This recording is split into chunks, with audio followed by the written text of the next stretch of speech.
Ẹ káàárọ̀, ẹ kú dédé wòyí gbogbo ẹ̀yin olólùfẹ́ Olóyinka TNT, ẹ kú bójú ọjọ́ ṣe rí. Ẹ̀yin obìnrin ni mo fẹ́ bá sọ̀rọ̀ láàárọ̀ yìí. Ẹ̀yin obìnrin tẹ́ wà lé ọkọ, ẹ̀yin obìnrin tẹ́ jẹ́ single parent, ẹ̀yin obìnrin tí ẹ ṣe múra láti lọ lé ọkọ. Mo fẹ́ kẹ́ má máa wo aago aláago ṣiṣẹ́, nítorí pé ọ̀pọ̀lọpọ̀ ló ti wo aago aláago ṣiṣẹ́ táyé ẹ̀ ti bàjẹ́. Ọ̀pọ̀lọpọ̀ ti wo aago aláago ṣiṣẹ́ ló wá rí pé aago aláago tó ń wò ṣiṣẹ́ fake life ni, fake ni. Àwọn nǹkan tẹ́ ẹ̀ ń rí tó lè máa mú yín lọ máa misbehave sọ́kọ yín àbí misbehave nínú ilé, ọ̀pọ̀lọpọ̀ fake life ni o. Ṣé rí àwọn tó bá ní fake life, wọ́n máa ń wà socially isolated. Wọ́n máa disconnect from the real world. Wọ́n máa disconnect from the perfect world. In tí wọ́n máa ṣe ni wípé wọ́n máa lack meaningful life. Wọ́n lack meaningful connection to the real world. Because wọ́n fẹ́ maintain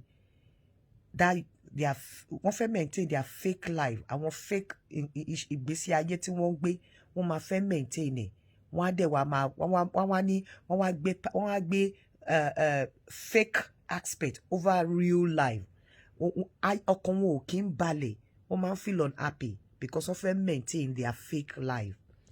Ẹ̀yin tẹ́ ẹ dẹ̀ wà nílé ọkọ, ẹ ní mọ̀ pé fake life náà ń lò. Ẹ máa rò pé gbogbo nǹkan tó ń dán ni wúrà. Ẹ bá wa máa plan láti lọ sílé ọkọ. Ẹ fẹ́ ọ̀pọ̀lọpọ̀ yá lọ máa behave, á lọ máa misbehave sí ọkọ lórí fake life tí àwọn obìnrin ẹgbẹ́ wọn ìmí ń gbé. Ìgbà tí wọ́n bá kúrò lé ọkọ tán náà máa mọ̀ wípé it's not greener on the other side. Ọ̀pọ̀lọpọ̀ àwọn tó wà fake yìí, tó máa ń lo fake life yìí, wọ́n lack authenticity because wọn ò kí ń wà true sí ara wọn. Ó máa ń lead sí ó máa ń lead wọn sí dissatisfaction and unhappiness because wọn ò kí lè maintain fake life. Ẹ̀yin ò dẹ̀ ní mọ̀, ẹ máa rí wọn bí role model, ẹ máa rí wọn bẹ́ni pé èèyàn ti tán, ẹ ní mọ̀. Ọ̀pọ̀lọpọ̀ àwọn tó ní fake life yìí, mental health problem ò jìnnà sí wọn because wọ́n máa ń ní anxiety, wọ́n dẹ̀ máa ń wà stressed because wọ́n máa fẹ́ anxiety wọn wọ́n máa exhaust ara wọn nítorí wípé wọ́n fẹ́ maintain fake life. Ibẹ̀ ni grandiose ti máa ń wá delusion, torí ẹ máa rí wọn tó máa sọ̀rọ̀ bí ìgbà tá a bá ní wípé gbogbo ilé ayé yìí àwọn làwọn ní, gbogbo ilé ayé yìí ọ̀dọ̀ àwọn ló ti bẹ̀rẹ̀. Fake life ni. Ìwọ obìnrin má jẹ́ kí fake life kó ba ìgbésí ayé ẹ jẹ́. Ọ̀pọ̀lọpọ̀ tó ní fake life yìí wọ́n máa ń wà secured, insecurity, lack of fulfilment. Ọwọ́ àwọn tí ó ní fake life ló wà. Ẹ̀yin obìnrin míì tẹ̀dẹ̀ wà nílé ọkọ tọkàn yín balẹ̀, tọkọ yín rí táṣẹ́rẹ́ tó ń rí fún yín tó jẹ́ pé ẹ̀yin gangan ní real life. Ẹ wá máa ẹ sọ àwọn tó ní fake life, ẹ sọ wọ́n di role model yín. Ẹlòmíì á rí ẹlòmíì tó ń wọṣọ àbí tó lọ owó ní orí social media àbí ní anywhere, ẹ máa aspire láti dé dẹ̀ ní mọ̀ pé fake life ni. Ẹ̀yin obìnrin tẹ́ wà nílé ọkọ tọkàn yín balẹ̀, tọkọ yín fún yín ní tọ́rọ́ láti jẹun, tó dẹ̀ ń maintain ilé fún yín, tẹ́ ẹ dẹ̀ wà pẹ̀lú ẹ̀ tí ọkàn yín balẹ̀. Ẹ má wo aago aláago ṣiṣẹ́. Ẹ má wo aago aláago ṣiṣẹ́. Ọ̀pọ̀lọpọ̀ tó ń live fake life yìí náà ti ní mental health issue. Kò sí bó ṣe fẹ́ live fake life tó ní mental health issue. Wọ́n ò kàn ní mọ̀ pé ó ní mental health issue ni àwọn èèyàn tó ń rí ẹ. Because ẹni tó ní fake life á máa parọ́, á máa dóko tí ò yẹ kó dó, á máa dóko jẹun, á wà delusion, á ní grandiose, á ní mental health problem. In tí ò tó, in tí àwọn ọ̀pọ̀lọpọ̀ ò tó náà máa láwọn tó, ibi tí wọn ò dé náà máa láwọn dé, ẹni tí wọn ò jẹ́ náà máa láwọn jẹ́. Ẹ̀yin obìnrin tẹ́ ẹ dẹ̀ wà nílé ọkọ tí ọkàn yín balẹ̀, tẹ́ ẹ wà pẹ̀lú ọkọ yín tí ọkọ yín tọ́jú yín, tó jẹ́ pé ìwọ̀nba tó ní tó ti ń satisfy yín, ẹ máa wo aago oní fake life ṣiṣẹ́. Fake life, mo sọ fún yín, gbogbo ẹni tó bá ti ní fake life láyé yìí ó máa ń wà socially isolated. Gbogbo ẹni tó bá ti ní fake life láyé ó máa lack authenticity. Gbogbo ẹni tó bá ti ní fake life láyé, anxiety àti stress tó jẹ́ àrùn ọpọlọ kò jìnnà sí. Gbogbo ẹni tó bá ti ní fake life láyé ó máa ń feel insecure. Gbogbo ẹni tó bá ti ní fake life láyé ó lack fulfilment. Ẹ̀yin obìnrin ni mo really fẹ́ bá sọ̀rọ̀ láyé, torí ọ̀pọ̀lọpọ̀ ní aago aláago tẹ́ ẹ̀ ń wò ṣiṣẹ́ ó ti ba ìgbésí ayé yín jẹ́. Ó ti jẹ́ kẹ́ ẹ ní ìgbéraga tí ò ní nǹkan kan. Ẹ̀yin náà wá máa gapá, ẹ máa gapá, ẹ ní kò sí bẹ́ẹ̀ ṣe jẹ́, ẹ máa sọ pé kò sí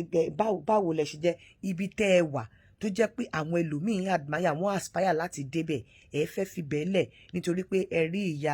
ìyá múlíkà kan tó ẹ rí mọ́tò nídìí ẹ̀ tẹ́ ẹ̀ mọ̀ bóyá ó lọ gba mọ́tò ní hire purchase ni tẹ́ ẹ̀ mọ̀ bóyá ó lọ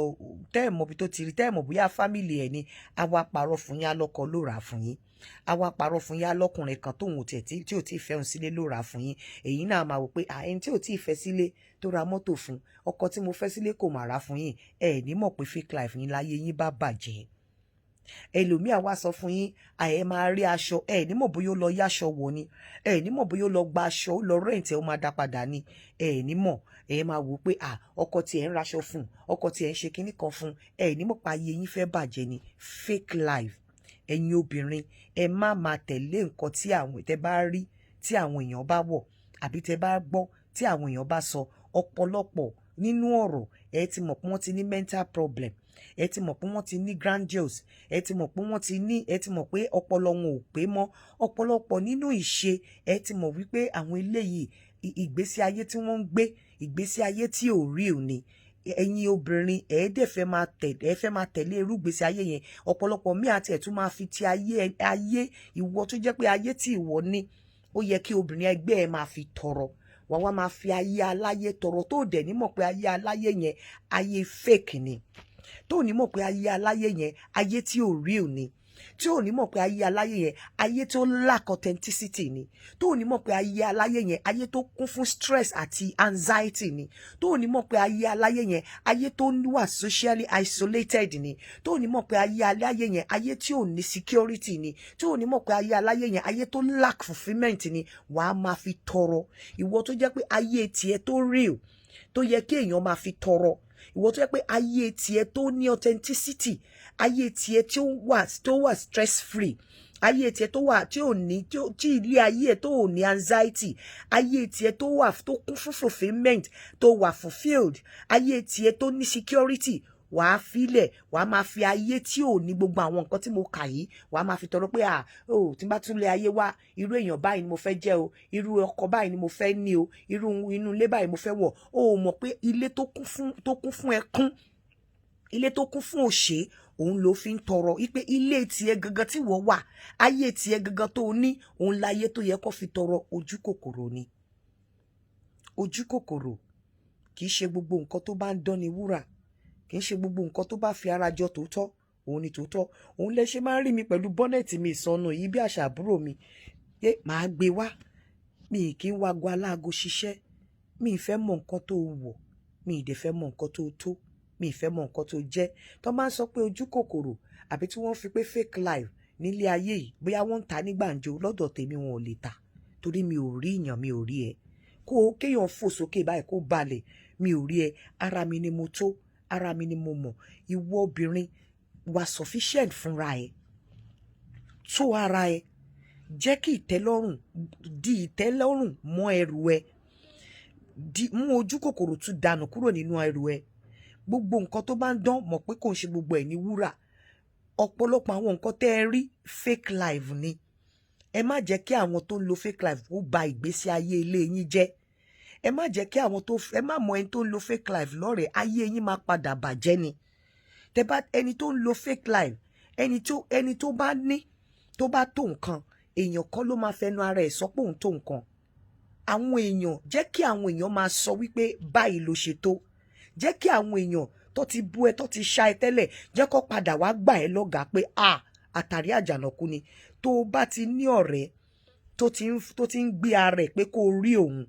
àbí tó ti ń ṣe ìṣe pé rí mi sẹ́ẹ̀ tó ti ń wọ ìwọ rí mi tó ti ń wu ìwà rí mi tó ti ń fi ẹnu ara ẹ̀ eulogize ara ẹ̀ àwọn yẹn ọ̀rẹ́ tó máa ba ìgbésí ayé ilé ẹ̀ jẹ́ ni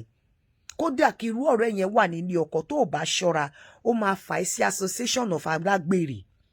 ó máa fà á sí association of adókòǹta wàá rí pé kó o dú ẹgbẹgbẹ̀rún okó jáde nílé ọkọ kò lè tó ẹ kò dẹ̀ lè yó ẹ kò dẹ̀ lè sọ ẹ́ di ọlọ́rọ̀ kò lè sọ ẹ́ di ńlá wàá rí pé kó o bá máa fi dó okó mẹ́wàá ihun tí wọ́n ń fún ẹ wàá rí pé kò mọ ọwọ́ tó nǹkan tí ọkọ ilé ẹ̀ ń fún ẹ tó ní àlùbáríkà nínú wàá rí tó bá máa fi dó okó ẹgbẹgbẹ̀rún okó nǹkan tó bá gbàjọ látàrí bóyá o lọ bá àwọn oní fake life tó mú ẹdú ẹgbẹgbẹ̀rún okó wàá rí pé kò lè kójọ tó nǹkan tí ọkọ ẹ fi àlùbáríkà àti ìfarabalẹ̀ fún ẹ. Ọ̀pọ̀lọpọ̀ nǹkan tẹ́ ẹ ń rí tí ẹ̀yin obìnrin ilé ọkọ ń rí tẹ́ ẹ fi ń tọrọ nǹkan tó máa tí Ọlọ́run bá ṣe àmì sí fún yín, ayé yín máa padà bàjẹ́ ni. Ẹ wá rí i pé ẹ fi fake nǹkan tẹ́ ẹ rí fake life ẹ fi gba nǹkan tó wà authentic dànù nígbèsí ayé yín. Because tó bá ń gbàdúrà pé o fẹ́ jẹ́rú lágbájá o fẹ́ dẹ́rù tàmẹ̀dù, oore tọ́lọ́run ṣe fún lágbájá ni kó ṣe fún ẹ. Èyí tó wà lọ́wọ́ ẹ á gbọ̀n dànù, á dẹ̀ gbé oore lágbájá tó tọrọ á gbé lé ẹ lọ́wọ́. Ló bá gbé fake life lọ́wọ́ lé ẹ lọ́wọ́, á wá gba original dànù lọ́wọ́ ẹ. Ẹ̀yin obìnrin ẹ lọ yára yín brain. Gbogbo nǹkan tó farajọ wúrà kọ́ ni wúrà. Gbogbo nǹkan tó ń dán kọ́ ni wúrà. Gbogbo nǹkan tó farajọ tòótọ́ kọ́ ni tòótọ́. Ẹ má tẹ̀lé ẹnu fake life ni. Ẹ má tẹ̀lé ọ̀pọ̀lọpọ̀ ẹnu tẹ́ ẹ bá gbọ́ fake life ni. Ẹ má jẹ́ kí fake life tí ó ẹ̀yin aspire àbí tẹ́ ẹ ń admire kó ba originality tiyín jẹ́, kó ba authenticity tiyín jẹ́, kó ba fulfilment tiyín jẹ́, kó ba security tiyín jẹ́. Ẹ má fi fake life tẹ́ ẹ ń rí nínú ọ̀pọ̀lọpọ̀ kó ba ìgbésí ayé yín jẹ́. Gbogbo nǹkan tó farajọ wúrà kọ́ ni wúrà. Tó o bá ti wà nílé ọkọ tí ò fún ẹ ní problem, tó yẹ pé ìwọ̀nba tó ń ní tẹjọ́ ń fi ọwọ́ wọwọ́ àlùbáríkà wọ̀bẹ̀, má rò bóyá nǹkan tó ń rí níta àbí nǹkan tí àwọn obìnrin míì ń sọ níta original ni o, fake ni, ó kò fọra jọ original ni. Èyí ni mo mú wá fún yín láàárọ̀ yìí. sabarikolo.com ẹ lọ rẹ́gísítà ń bẹ. Ẹ káàárọ̀.